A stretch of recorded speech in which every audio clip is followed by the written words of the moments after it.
This is RegCast, your edge on RegTech, risk, and regulatory transformation. Hosted by RegTech pioneer PJ Giammarino, RegCast delivers regulatory clarity, AI precision, and market trust with expert insights from the front lines. From MiFID III to AI, we connect regulation to execution, charting the path to credible compliance before gaps become capital or reputational risks. Subscribe on Apple, Spotify, YouTube, or at regrisklegalsolutions.com and stay ahead of the regulatory curve. PJ Giammarino is one of the original architects of RegTech. With a career spanning Barclays, McKinsey, and his pioneering work at JWG Group, PJ has spent the last 20 years helping regulators and financial institutions decode complexity and transform compliance into competitive advantage. Now, as CEO of RegRisk Legal Solutions, he's at the forefront of AI-enabled regulatory intelligence. Hi, welcome back to RegCast Season 6. In Episode 5, we broke the story of Europe's great transaction reporting split, the freeze of the EU's MiFIR reform while the UK races ahead. And this chasm makes it critical to move to better models for producing high-quality regulatory reporting. In Episode 4, Rebecca Healy warned us that AI will deliver trust when the plumbing beneath it is fixed, and her numbers in her research really back that up. 87% call pricing opaque today, 70% admit that fragmentation now drives compliance risk. So for me, the message is clear. The regulators and the market are looking to increase trust in data. And to do that, we need to know more about its provenance at source. So today, we're joined by Jim Kaye. He's executive director of the fixed trading community and the organization that's really been wiring the world's markets for over 3 decades. And what I want to explore with him is the fixed standards, AI, and open source that are coming together in 2026 to build market data governance, automation, and insurance. And Jim, welcome to RegCast. You've had quite a career across the electronic trading landscape. Tell us a bit about your role today at Fix and what your focus is as the executive director.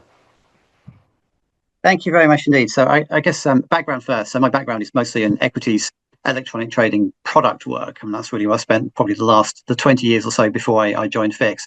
And that's gave me a lot of exposure, not just in terms of how electronic trading works and how equities markets work, and indeed some other asset classes, but how the regulatory process works, and the kind of overlap, if you like, between trading and regulation, and how important data is and how important workflow standards are.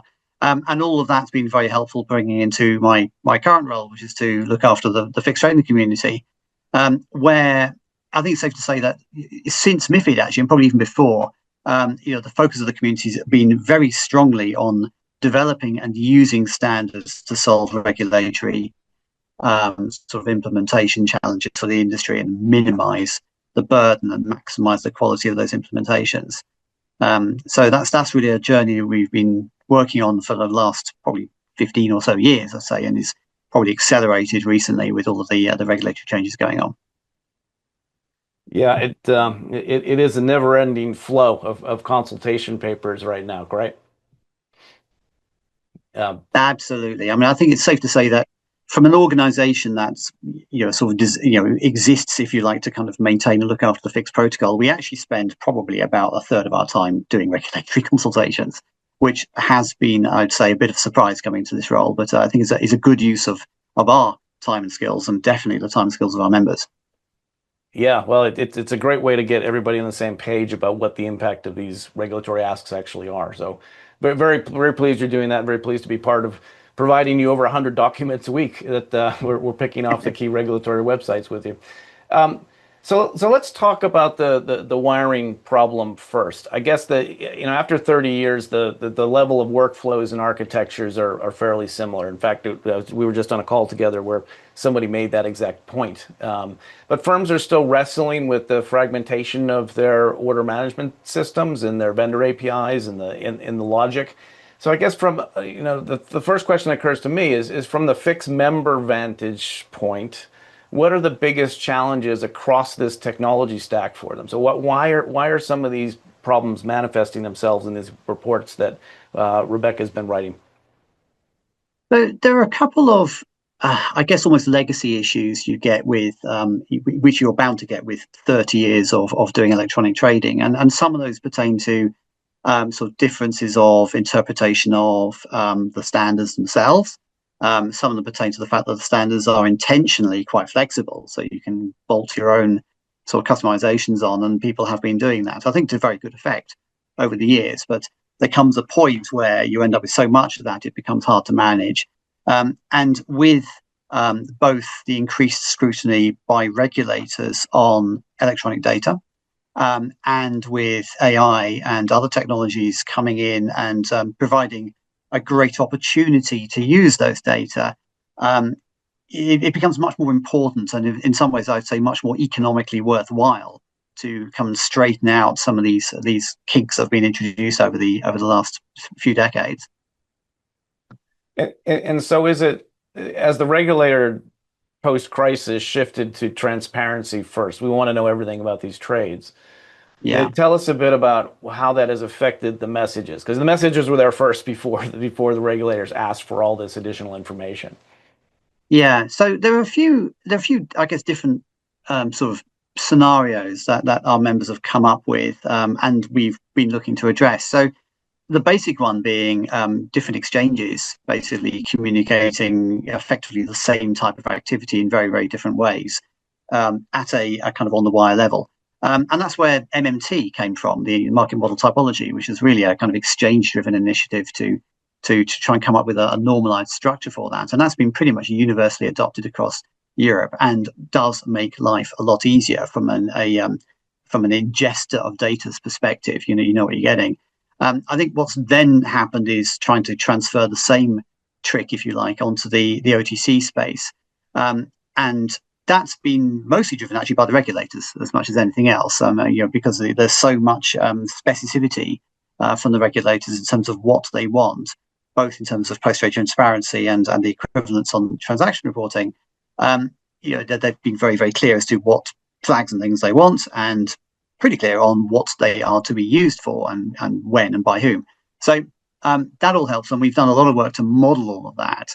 And in fact, by doing so, we've actually been uncovering over the years what we think are some gaps in that as well. We've been feeding that back to the regulators as well, and some of those gaps have indeed been closed, and some of them haven't. So we're still talking. But I guess the point is that there's an ongoing dialogue both with the industry and with regulators, and we're kind of in the middle of that, trying to sort of come up with the kind of common ground, if you like, from the industry that we can feed to regulators, which regulators like, because it means that they get a kind of single view, if you like, of what the industry really wants. And it's something which we have to keep doing, partly because the regulations keep changing, but also because the markets keep changing, and there are new trading models coming in all the time and new technologies, and we this is a never-ending cycle. I don't think we're going to get to a stage where we say, transparency is done, let's move on to something else. It's transparency is done for now, and then we'll have to have another look at it in a few months' time, and it'll have changed. Yeah, that's the one constant on both sides. The market and the regulators will need to change their view. So, does it come back to what you said earlier about the flexibility of the way people apply the messages, that ultimately there has to be less choice in terms of how the regulatory data is shared? Yeah, absolutely. I mean, there are almost kind of three levels of specificity you need. I mean, when you're talking about electronic messaging, there's a base level that you just need, otherwise nothing works at all. So we won't even really go there. A buy is a buy and a sell is a sell, for example. I think the next level down is the regulatory sort of flagging and so on, where obviously it's being dictated to by external rules. Obviously with multiple regulators, and of course we have two in the sort of the old EU, if you like, and of course you've got Switzerland as well. You have to have a fair amount of logic to kind of decouple all of that and make sure it all works. But I think the key thing is that you need to basically also have your ability to innovate as well. I mean, we can't have all of this constraining people's businesses to the extent they can't adapt and offer new services to their clients. So you need that extra level of flexibility kind of on the end. That's almost your third level, but it needs to be done in such a way that it's logically decoupled from the rest of it. So you change one without breaking the other. So what does that imply about a credible target architecture? Is there some common way that regulators and the industry need to be looking at the sharing of the definitions about this information and when and how it changes? I think the clear definitions is key, and I think it's safe to say that the regulators in Europe have done a very good job of writing up what they mean. It doesn't mean it's a perfect job, and I'm not in any way disparaging the work they're doing. It's almost inevitable that there's going to be more to write up. There's always, as I mentioned, the industry is changing probably faster than the regulation is, so there's always new material to add, and different firms operate in different ways. So I think having that feedback loop back to the regulators to say, well, here's a scenario that your documentation doesn't really capture. What should we be doing? Can you add it in? Is absolutely critical. And indeed, I would say to a greater or lesser extent, exists. It's just making sure that both parties, regulators and the industry, are using that effectively, and taking on board what's in the regulation and the guidance around that, the level 3, for example, and making sure that we are actively contributing to its development. Yeah, and I think you make a key point there with the word scenarios. Sadly, we don't get a lot of detail about the trade scenarios they have in mind. A lot of time it's just a string of data. And when you get asset class by asset class, that tends to then be difficult to work out, well, what does it mean, in this FX example versus what does it mean in this commodities example? So ultimately it gets to that consistent use of terminology and actually the artifacts themselves that regulators are sharing. Did you see more scope for FIX helping to define those scenarios? Yeah, absolutely. I think there are a number of areas which FIX has been involved in, working both with its members and with regulators. I think the definition of addressable liquidity is one. The sort of scope questions around post-trade transparency, some of the definitional aspects, what is a give up, those sorts of things, helping the regulators understand what we as industry participants mean by these terms, and where we think they differ from perhaps how the regulators see them. These are all good conversations, and there's a huge number of them still to have.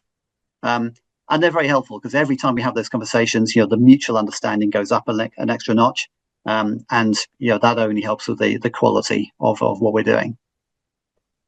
Yeah, and I think that quality is the key point the regulators keep majoring on, right? They're not happy with the quality of the data. In part, that's because they haven't defined what good looks like from a scenario point of view. But it was interesting to see both of our responses to the ESMA transaction reporting consultation or call for evidence that came out in September. We warned that if they keep not tying things back to source and coming up with a common domain view of life, that it makes the digital regulatory reporting more difficult. And that's we from an ISO TC68 SAG group looked at, responded about that kind of use of the dictionary. You also had a point there about the use of CDM and DRR. How do you see that playing out in the next couple years as we get into this MIFIR discussion about transaction reporting in the EU and UK, which will be different? I think those sorts of concepts are absolutely key. I mean, if you take transaction reporting as an example in its own right, fundamentally what it's trying to achieve is relatively straightforward, and is very well documented. The devil's always in the detail, and it comes down to looking at individual trading scenarios and mapping those onto the regulatory requirements and doing those in a consistent way. So taking MiFIR transaction reporting, there's a level 3 guidance which goes through a number of scenarios, but is by no means a complete set of scenarios. And I think many firms who've implemented transaction reporting have looked at that gap and have had to kind of extrapolate, if you like, what the rules are saying, and not everyone's extrapolated in quite the same way, which speaks to you either need more level 3 or you need a kind of industry consensus to what the right model is. When you get to that level, you can start to document that in some kind of machine readable language, which I think is probably the logical place to go with all of this. Because once you've got that, then you can start to say, you can start to couple that with the messaging, which is obviously where FIX comes in, which is, okay, well, where do you need to pass the information around to make sure that you can then meet those requirements of the machine readable model? So that a lot of things have to come together to make that work. But once you have that, you kind of get away from everyone trying to basically invent it themselves. So there's a huge efficiency gain there. In theory, there's a massive quality gain, because if everyone's implemented the same thing, then everyone's implemented the same thing, and that's as long as the thing is right, then you're in a good place. I guess the other thing from a industry practitioner's perspective is there's a bit of a safety in numbers argument here as well. Is that if you are kind of going with a model that the rest of the industry is implemented, if it isn't right, then at least everybody's wrong, and that's not a great place to be. But at least individual firms perhaps aren't exposed in the way they otherwise would be. And it also means it's like easy for the regulators, because they're looking at the data and go, well, all of it's wrong in one way. I can find out what the problem is, go and fix the problem, and it's much easier doing that once than 100 times. Yeah, but as I listen to you frame it, it's very much an engineer's approach, right? We're operationalizing what today is a manual, text-heavy process with a whole bunch of embedded logic. Yeah.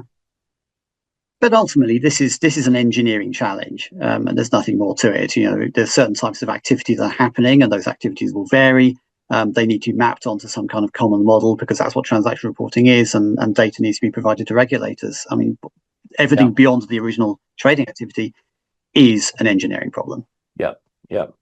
And I think you could take that too far in terms of saying, well, give us the code. Some responses to that consultation, the call for evidence, said, we think the industry, we think the regulator should write the code and publish that alongside rules.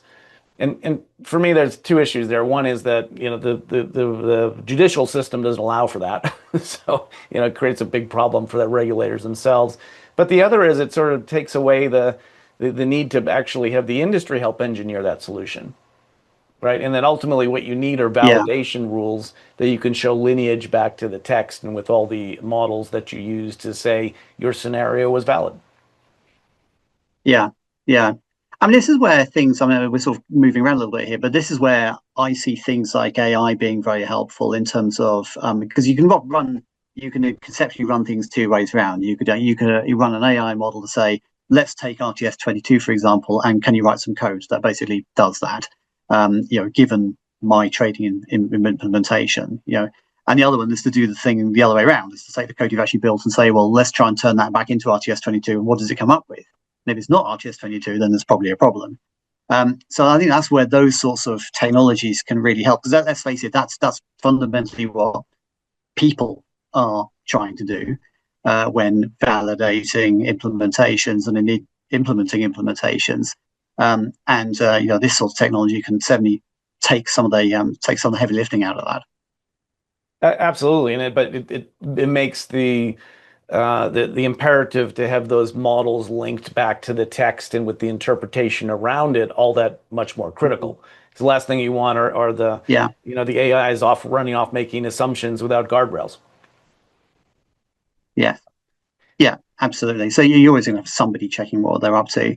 But we also quite like that approach. Is I think over time that sort of mentality, if you like, will also I think help actually with the writing of regulation. Because ultimately, if you take RTS22, it's a business requirements document for a computer program. That's really that's what the RTSs fundamentally are. To the extent they talk about messaging and things like that. And having those sorts of toolings help actually write those documents is probably not a bad thing, because they will do so in a very structured way, in a manner that kind of makes sense for both sort of technical writers and computers to understand. It's a different style to sort of more legalistic regulatory writing, and you kind of need a bit of both. But I think having that kind of that computerized lens on it is a good thing. Well, we look forward to seeing where both the UK and ESMA go in terms of coming up with that better model. I think we're in for another 4 or 5 more years of them working out a better approach. I think that let's continue on this thread of the AI and standards, because I think we've argued in the RegTech Edge that it really regulating AI is going to be like regulating trading, and the famous MiFID 2018 requirements that were all about testing before use, kill switches, explainability, the whole lot. Do you see as we move towards the EU AI Act, that in all the discussions with your community, that we're going to have to expand that kind of mentality and that thinking? Yeah, absolutely. I think I mean, if we think about what we mean by AI, I mean, we're generally talking about sort of the generative types of computer systems, because arguably AI has been around for a very long time. But if you think about it, as AI has been around for a very long time, and we're now introducing, we are already seeing the introduction of technologies where AI is doing a lot more decision making, or computers are doing a lot more decision making by themselves. They're taking over more and more of the process. And I think taking over more and more of the process is probably a key way of thinking about it. Because if you think about a purely deterministic algorithmic trading system, for example, how does the whole ecosystem work? Well, you have traders and quants kind of designing what they want, coding things up, it gets tested, people approve the changes go into production, the changes are used, they're measured, all the rest of it. Introducing Gen AI, you sort of take that little nub of the computer bit in the middle, which is the kind of end result, and you just start to make that bigger and bigger and bigger. Effectively, the thing's starting to design itself on the fly, and make use of more advanced data and all the rest of it.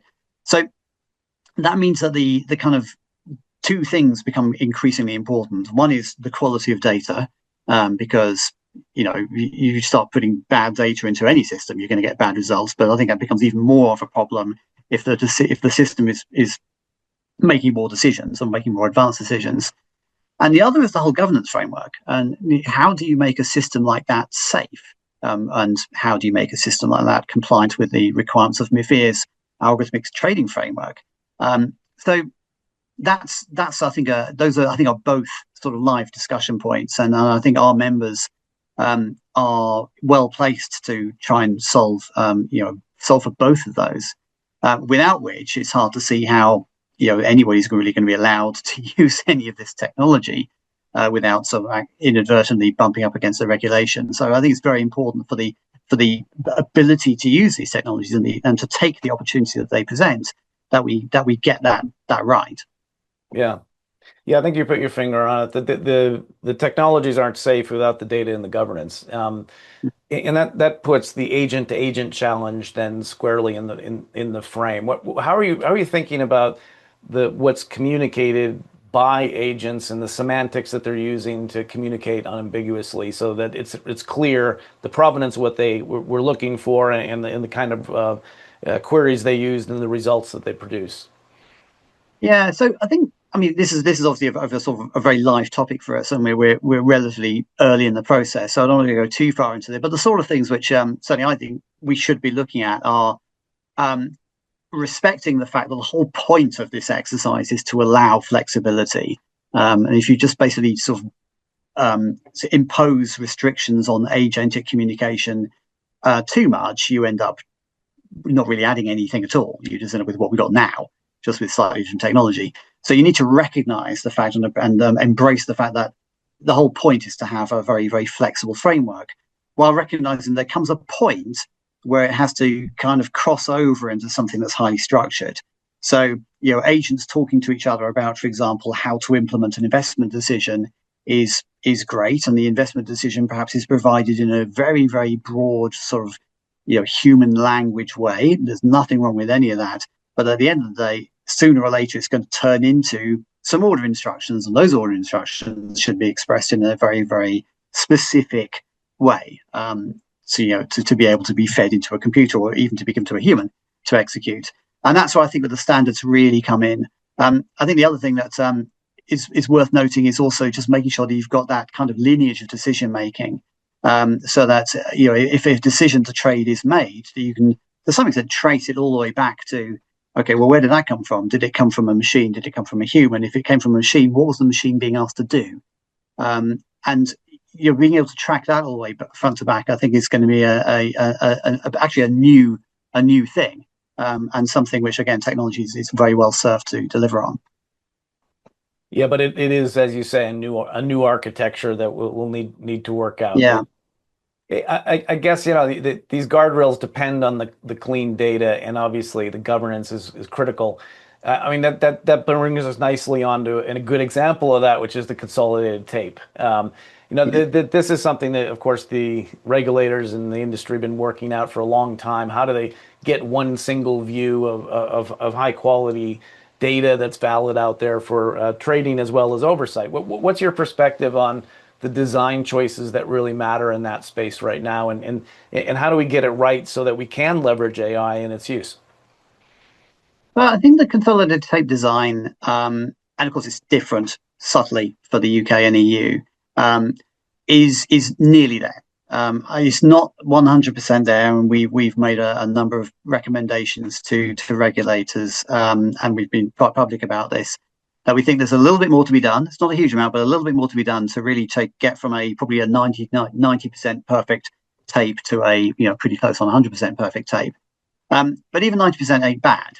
And it's certainly better than anything we've seen before. And I think it works well because of the trade flagging I mentioned earlier, and also just the tape design, particularly on the pre-trade tape, which of course is a new thing from a regulatory perspective, and making sure that that design makes sense. That the actual feed that comes out is not sort of trying to conflate completely diametrically opposed market models.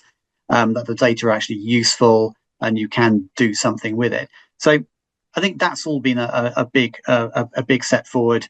I think when it comes to the bonds tape in particular, which of course doesn't have that pre-trade element, it's going to be very helpful having it all put together in one place with consistent flagging, everything done with very, very strongly identified timestamps. Is an important thing as well, and the regulators I think have done a very good job of being very clear about what they mean by all of those. So I think I think we're actually in a pretty good place from a design perspective. I mean, we'll obviously see what it looks like when these things actually start to go live. But I think the conceptual work's all been done and it's been done well. So I think looking forward to it. Good. Well, it's definitely in the mix then for next year, and I guess next few years as it starts to roll out.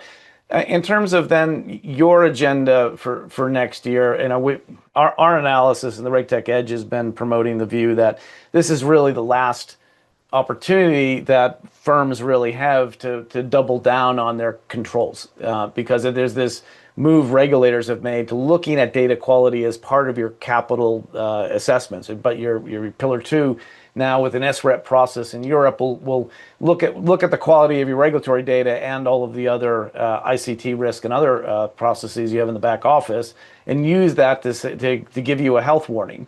So ultimately these kind of things come at a cost now that we're talking about, and that hasn't traditionally happened before. So if this is the last cycle before regulators actually get to link data to capital, what are some of the priorities that you're focusing on at Fix, and how can that help? So there's a general sort of data usage and data lineage exercise we're going through, and that's really been driven by our AI working group, but it's actually relevant to kind of everything we do, about making sure that people just really understand what the basic data elements and even what some of the more advanced data elements really are. And if we're missing clarity in our documentation, that gets patched up. If people just need educating us what these things really mean and how they should be used consistently, then that needs to be done as well. So that I think is an exercise which we're starting out. We've got a list of fields already. I suspect once we start to really go through that exercise, people will come up with more, and that'll probably be an endless iterative exercise, which is fine. That's why we're here. I think that's one thing. Obviously, being on top of the ongoing regulatory process, the consolidated tape from a regulatory design perspective is obviously pretty much done. I think transaction reporting in all of its various flavors clearly has a way to go, and that's going to be a big focus for us and the industry as a whole. We've seen various consultations on that over the last couple of years. There's clearly going to be a lot more, and I think all the points I made earlier about post-trade transparency are the same effectively for transaction reporting, but probably way more so. It's a much more complicated beast, especially when you start to add in EMIR and SFTR and all of those various reporting regimes. So I think there's going to be plenty to do there, and it also, I think, adding in the kind of the lens of governance and control. So one of the things that we are already very involved in is algorithmic sort of testing, if you like, and certification and all those things. The kind of mechanics around all of that. So, the rules are very clear. The mechanics around that are complicated. Especially if you want to do a very thorough job and be able to do things quickly. So the kind of machine readability of test cases, the machine readability of the definition of an algorithm, for example, and a certificate, all of those things, I think are key, because it just allows you to move faster and to be much more thorough about what it is you're doing, and therefore have more confidence in what you're doing. And the AI overlap on that cannot be underestimated, both as a driver and as also a potential solution to some of these areas. So plenty to be going on. And as I say, it's not just about data in terms of reporting. I think it's going to be data in terms of how people actually do their work, do their trading and do their testing and so on. All these things come together.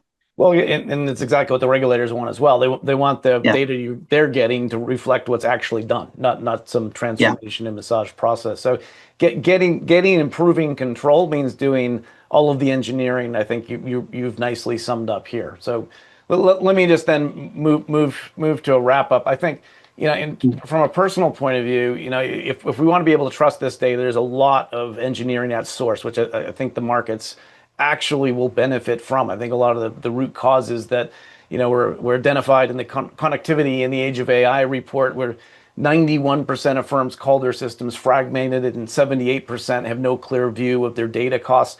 That's just not going to stand, right? But firms need to shift from order management built for speed, not for assurance, to a parallel validation layer where they can make sure they're using all the industry engineering that we've been talking about here. And when one firm confirms an order, they need to be able to pass all that information in it that the AIs need for their business processes and that the regulators will need for their oversight. So as Rebecca said, in episode 4, AI doesn't fix bad data; it amplifies it. So that's why standards matter to me, and that's why I want to see fix the CDM and the DRR work that's going on with Infinos and the trade associations like ISDA.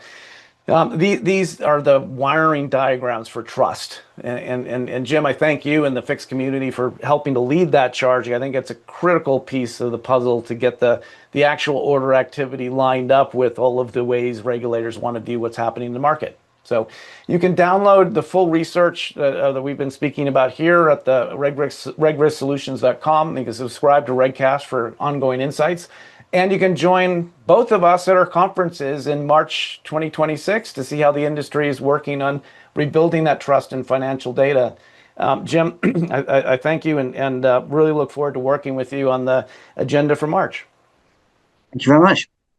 All right. See you soon. You've been listening to RegCast, delivering regulatory clarity, AI precision, and market trust. Please subscribe and share. It helps more people join this vital conversation. Find all episodes on Apple, Spotify, or at regrisksolutions.com.